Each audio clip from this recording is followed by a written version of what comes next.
బట్టతలతో బాధపడుతున్నారా? ఆధునితనమైన పద్ధతిలో హెయిర్ ట్రాన్స్ప్లాంటేషన్ చేయబడును. Face clinic, Hyderabad. అల్లూరి సీతారామరాజు జిల్లా రంపచోడవరం గిరిజనులు ఎక్కువగా నివసించే ప్రాంతం. అయితే ఇక్కడ ఓ ఆనవాయితీ ఉంది. ఎన్నికల్లో పోటీ చేసే కొత్త అభ్యర్థి తప్పకుండా గెలుస్తారు. మరి త్వరలో జరిగే జనరల్ ఎలక్షన్స్ లో అదే సెంటిమెంట్ వర్కౌట్ అవుతుందా, లేకపోతే కొత్త ట్రెండ్ సెట్ చేస్తారా?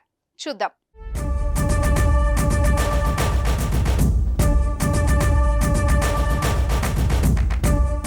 రంపచోడవరం నియోజకవర్గంలో గత 20 సంవత్సరాలుగా ఎన్నికల ఫలితాలను విశ్లేషిస్తే ఏ పార్టీ నుంచి కొత్త అభ్యర్థి పోటీ చేస్తున్నారో ఆ పార్టీకి విజయం దక్కింది. 2004 ఎన్నికల్లో చినబాబు రమేష్ మొదటిసారిగా తెలుగుదేశం పార్టీ నుంచి పోటీ చేసి విజయం సాధించారు. 2009లో కాంగ్రెస్ పార్టీ తరపు నుంచి కోసూరి కాశీ విశ్వనాథరెడ్డి, 2014లో వైసీపీ నుంచి వంతుల రాజేశ్వరి, 2019లో జగన్ పార్టీ నుంచి నాగులపల్లి ధనలక్ష్మిలు మొదటిసారి పోటీ చేసి ఎమ్మెల్యేలయ్యారు.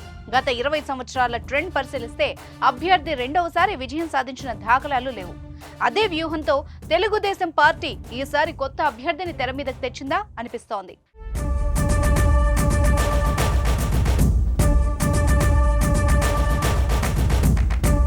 అందుకేనేమో ఎంతో మంది సీనియర్లు వ్యతిరేకిస్తున్నా సరే ఈ సెంటిమెంట్ తోనే తెలుగుదేశం పార్టీ కొత్త అభ్యర్థిని ప్రకటించిందని విశ్లేషకులు అంటున్నారు.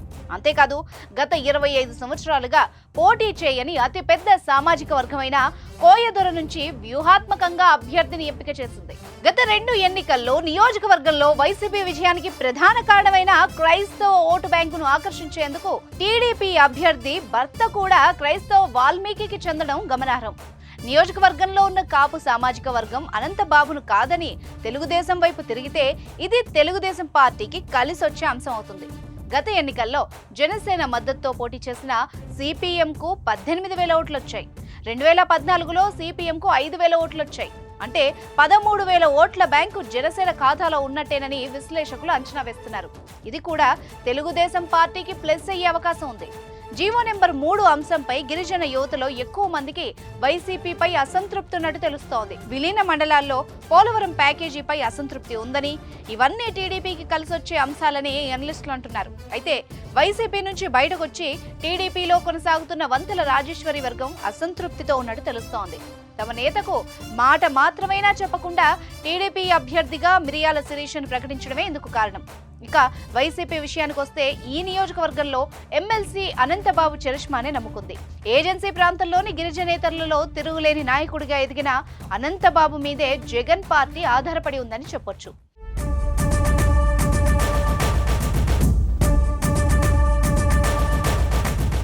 అదే సందర్భంలో YCP sitting MLA Nagulapalli Dhanalakshmi దాదాపు 5 ఏళ్లుగా పనిచేస్తున్నప్పటికీ అనంతబాబు చాటు ఎమ్మెల్యేగానే ఉండిపోయారే తప్ప స్వతంత్రంగా ఎక్కడ వ్యవహరించిన దాఖలాలు లేవనేది లోకల్ టాక్. ప్రభుత్వ ఉద్యోగుల్లో వైసీపీపై ఉన్న తీవ్ర వ్యతిరేకత ఆ పార్టీకి నష్టం కలిగించే ప్రమాదం ఉంది. ఎందుకంటే ఏజెన్సీ ప్రాంతంలో ప్రభుత్వ ఉద్యోగులు చాలా ఎక్కువగా ఉన్నారు.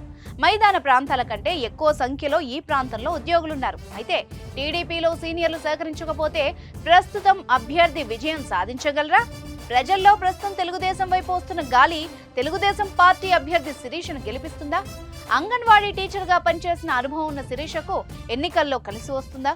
రంపచోడవరంలో ప్రతికూల పరిస్థితులన్నీ దాటుకుని తెలుగుదేశం పార్టీ జెండా రెపరెపలాడుతుందా, లేదంటే ఆనవాయితీని కాదని సిట్టింగ్ ఎమ్మెల్యేకే రంపచోడవరం పట్టం కడుతుందా? Wait and see. సుమన్ టీవీలో మీ పర్సనల్ అండ్ బిజినెస్ ప్రమోషన్స్ కోసం కింది నెంబర్కి కాంటాక్ట్ చేయండి.